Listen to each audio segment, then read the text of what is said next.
Bom dia, meus irmãos. É muito bom encontrar vocês aqui. É muito bom também poder compartilhar com vocês a palavra do Senhor. Como têm sido os seus dias, hein? Como é que você está? Tem trabalhado muito? Tem se sentido incomodado? Ou mesmo você está assustado com tudo que está acontecendo? Eu tenho observado que a maioria de nós está muito conectada. E até quem tinha pouca afinidade com tecnologia tem ficado mais conectado nesses dias. Nós temos nos conectado no trabalho, mas também nas nossas relações familiares. Eu conheço pessoas que estão participando de aniversários virtuais, de festa junina virtual, muitas lives também, né? A nossa experiência com a igreja tem sido assim, como nós estamos aqui agora com essa interação acontecendo virtualmente. A minha preocupação é que nesse universo das mídias eletrônicas, das redes sociais, muita coisa é oferecida.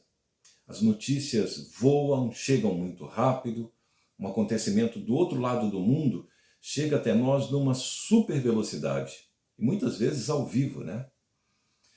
É uma quantidade tão grande de conteúdo sendo disponibilizado, vídeos, fotos, áudio, que há muito mais conteúdo do que a nossa capacidade de absorver tudo isso. Só para a gente ter uma ideia, se você resolver assistir a todos os vídeos postados em um único dia no YouTube, você teria que gastar aí uns 3 milhões de anos para fazer isso. Por isso, o maior problema da nossa geração, eu falo da nossa, não da geração futura, não é ter acesso às coisas, mas é ter um certo discernimento sobre todo o volume de informações que nós recebemos. Se você quiser hoje, por exemplo, assistir aos cultos das igrejas que estão transmitindo pela internet, com certeza você não vai ter tempo suficiente para isso. Mas a pergunta é a seguinte: quanto desse material que você está acessando de fato expressa um conteúdo cristão? Quem você tem ouvido nesses tempos? Qual é o seu pastor? A sua igreja? Que igreja você tem seguido nesses tempos? Eu estou fazendo essa pergunta para a gente refletir sobre o texto de hoje, que é a Carta de Judas, o penúltimo livro da Bíblia. Judas, que se apresenta como irmão de Tiago, então pode ser o meio-irmão de Jesus, né? Não é o Judas que traiu Jesus, não podemos confundir. Mas Judas está escrevendo aos irmãos do seu tempo e ele começa a carta dizendo que iria falar sobre a salvação comum. Mas aí ele resolve falar sobre falsos mestres. Judas identifica que algumas pessoas na igreja estavam infiltradas de uma maneira dissimulada, agindo de tal forma a substituir a graça pela libertinagem e, com isso, afastando-se de Jesus Cristo. É preciso que fique bem claro que isso acontece hoje também, talvez de uma maneira diferente, por outros meios, com todo esse volume de informações que nós recebemos a todo momento. Mas, meus irmãos, o desejo de Deus é que nós permaneçamos firmes na fé que nós recebemos. E isso é uma batalha que nós devemos enfrentar, lutando com todo o nosso coração para guardar e para cultivar essa fé que nós recebemos. Esse é o desejo de Deus, que nós nos mantenhamos firmes na fé. E nós encontramos no texto de Judas algumas práticas que nos ajudam a perseverar nesta luta. Mas antes de apresentar essas práticas para você, precisamos conhecer um pouco mais sobre o modo de agir desses falsos mestres. Precisamos reconhecer o perfil dessas pessoas que se infiltram em nossas vidas e que vão modificando a mensagem da graça. Porque o texto de Judas, ele diz que esses falsos mestres são vazios, como nuvens sem água, ou então como árvores no outono, sem folhas e sem frutos, duplamente mortos. São pessoas egoístas, pois só pensam em si mesmas, são cheios de si, marcados pela arrogância. E o que eles fazem? São queixosos, murmuradores, difamadores daquilo que não entendem, e mesmo daquilo que entendem, eles agem de uma maneira irracional e se corrompem. E com as outras pessoas, quando não se acham superiores, são bajuladores, que agem pensando apenas em si mesmos. Mas lembrem-se, meus irmãos, que esses falsos mestres, eles são dissimulados. Em algum momento, eles podem até parecer ter uma certa espiritualidade, mas no fundo, estas pessoas estão negando a fé e substituindo a graça e se afastando de Jesus Cristo, que é o nosso único e soberano Senhor. Como é que nós podemos enfrentar essa batalha, meus irmãos? Como enfrentar esse vírus que talvez já esteja aqui perto de nós, agindo em nossas vidas, sem que a gente esteja percebendo essa ação? Judas nos apresenta as virtudes da fé, do amor e da esperança e nos ensina 3 práticas que foram ensinadas aos discípulos do seu tempo, mas que devem ser aprendidas por nós também, para o nosso tempo. Edifiquem-se na fé, orando no Espírito Santo. Mantenham-se no amor de Deus, esperando que a misericórdia do Senhor nos leve para a vida eterna. E sejam misericordiosos com aqueles que duvidam. A primeira prática é: edifiquem-se na fé. Edificação tem um sentido de construção, ou de algo que progride. É a mesma mensagem que nós vimos no final da segunda carta de Pedro, quando o apóstolo diz que devemos crescer na graça e no conhecimento de Jesus. E a fé é esse fundamento. E Judas não está se referindo à fé numa dimensão subjetiva, aquela fé que cada um tem em Deus. Pois se ele está dizendo sobre uma salvação que nós compartilhamos, essa fé é a fé no Evangelho, é a nossa fé comum, que Deus deu a Jesus, que Jesus confiou aos apóstolos e que os apóstolos entregaram aos crentes. Romanos 10:17 diz que a fé vem por se ouvir a mensagem. E qual a mensagem? A mensagem que Jesus confiou aos apóstolos e que eles entregaram em todos os lugares onde o Senhor os colocou para anunciar. É sempre a mesma mensagem. É a mensagem que nos dá uma consciência de que nós nascemos afastados de Deus, numa prepotência de nossas próprias convicções, iludidos pela perspectiva de que não necessitamos de Deus porque a gente se basta.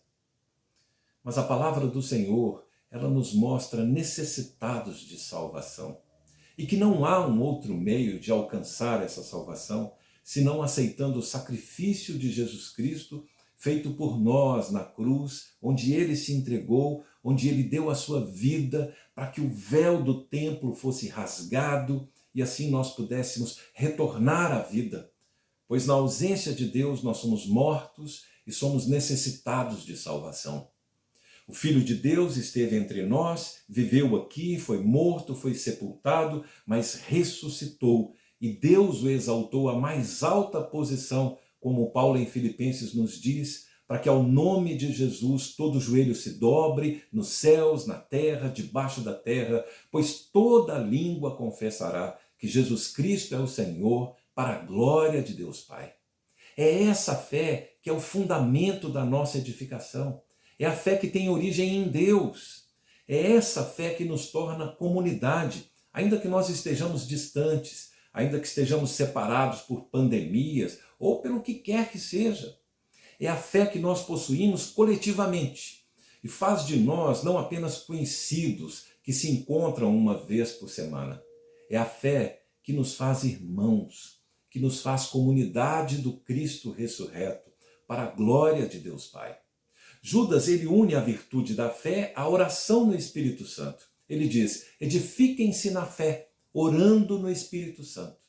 E esse é também o ensinamento apostólico, de orar continuamente, dando graças em todas as circunstâncias, porque essa não é a vontade de Judas, mas é a vontade de Deus para cada um de nós em Cristo Jesus. E não é orar de vez em quando as coisas estão ruins. É algo contínuo, que deve acontecer em todas as circunstâncias. É a oração no Espírito Santo, porque o Espírito Santo nos ensina a orar e apresenta a Deus as nossas orações, não é verdade? O apóstolo Paulo, ele vai dizer que o Espírito Santo intercede por nós com gemidos inexprimíveis. Precisamos nos edificar nesta fé, orando continuamente no Espírito Santo. Segunda prática, os falsos mestres estão pensando em si mesmos, estão buscando a sua própria satisfação. Eles se gabam, se acham suficientes. Por isso, a segunda prática tem tudo a ver com humildade. E isso vai contrastar totalmente com os falsos mestres na sua arrogância. Judas diz: mantenham-se no amor de Deus. Outras versões da Bíblia vão dizer: guardem-se no amor de Deus. Eu, particularmente, gosto mais desta expressão, guardai-vos no amor de Deus, porque ela traz à minha mente um sentido de proteção.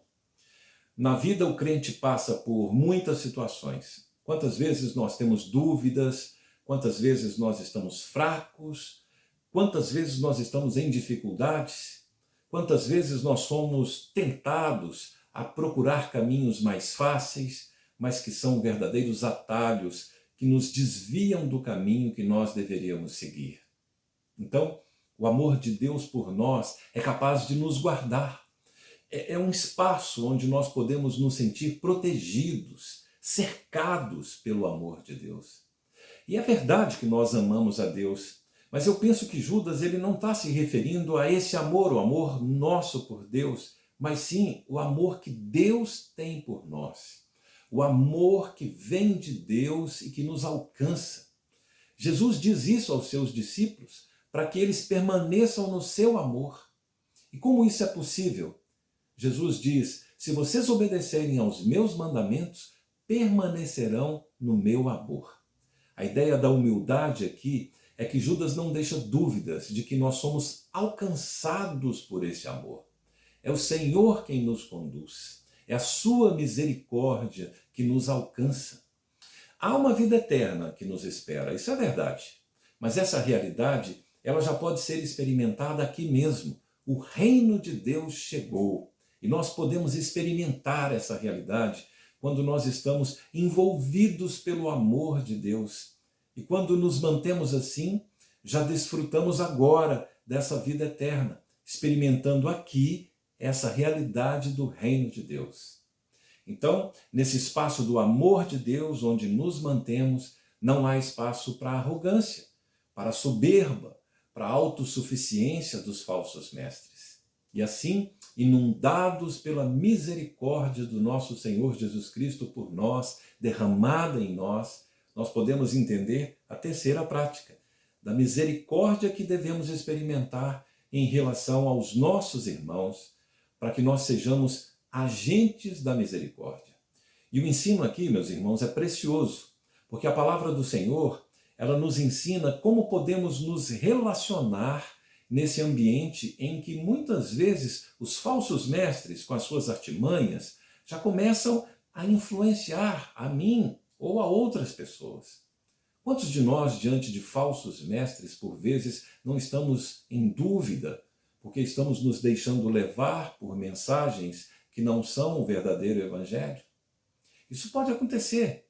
Então Judas, ele nos ensina que nós devemos ter compaixão destas pessoas, oferecendo a essas pessoas, ao invés da crítica, a compreensão, ao invés de rótulos e de segregações, o entendimento.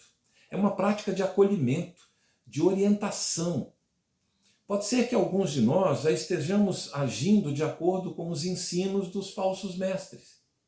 E isso tem levado a pessoas como nós a agir nesse ambiente de pecado. Judas cita que essas pessoas estão no fogo. Ele usa uma imagem do Antigo Testamento para aqueles que estão sendo queimados no pecado. E ele diz: salvem estas pessoas. Claro que Judas ele não está querendo dizer que nós podemos salvar alguém, porque nenhum ser humano é capaz de salvar alguém. Mas Deus pode nos usar para que possamos ajudar essas pessoas, pois os irmãos que estão vivendo essa situação estão em perigo. E eles precisam da nossa misericórdia para que possamos ajudá-los a sair dessa situação. E o incrível dessa palavra, meus irmãos, é que mesmo diante de pessoas que estão totalmente inseridas nesse contexto do ensino dos falsos mestres. Mesmo nesses casos, a palavra de Deus nos mostra que nós devemos agir com misericórdia. Nesse caso, Judas continua recomendando misericórdia, que sejamos bondosos, mas nos diz para ter cautela. Judas usa uma imagem interessante. Ele fala de pessoas que estão com a roupa contaminada pela carne. A ilustração é a seguinte: imagine uma pessoa que está com a roupa de baixo suja de fezes. Sabe quando isso acontece com um filho da gente, por exemplo? Uma criancinha pequena, né? Já desmamou, então ela começa a comer algumas comidinhas, aí faz o número 2 na fralda. Aí papai ou mamãe vai trocar a fralda do neném. E nem papai e mamãe suportam o cheiro da fraldinha. Eugene Peterson, ele vai dizer na Bíblia a mensagem que o pecado produz um cheiro insuportável que chega até os céus. Por isso, a atitude nesses casos é ter misericórdia, mas com temor, porque devemos ter misericórdia dos pecadores, mas não podemos pegar leve com o pecado. Sejamos misericordiosos. Que bela carta é essa, não é, meus irmãos? E como ela pode nos alimentar nesse tempo de dificuldades? Porque elas trazem a nós essa lógica da esperança, que tem sido a mensagem central que nós temos ouvido aqui na Reder. Precisamos estar atentos, porque podemos ser cercados pelos falsos ensinos, ameaças que podem nos acometer e que podem atingir a nossa fé no Evangelho do Senhor Jesus Cristo. Que sejamos edificados nesta fé santíssima que recebemos, orando sempre no Espírito Santo.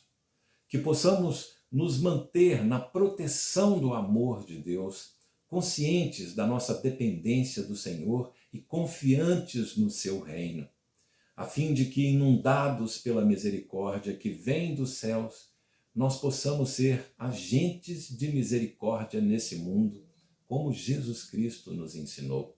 E assim, ficamos firmes na fé e perseveramos no caminho do discipulado e do seguimento a Jesus Cristo. Amém.